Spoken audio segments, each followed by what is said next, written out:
Ito guys, pangbalagbagan talaga to guys. GS1 Flexstone. Pwede mo siyang kabitan ng ng headset tsaka charger para makapaglaro ka habang nagcha-charge, tapos naka-headset ka. Ayan, kakabit mo lang dyan.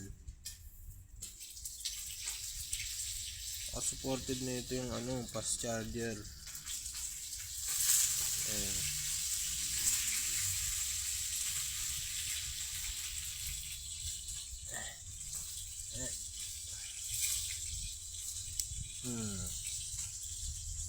Tapos ito naman dito.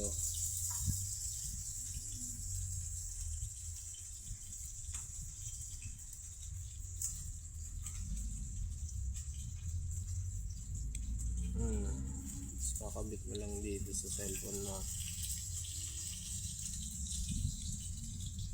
Yan, pwede na mag-charge ako.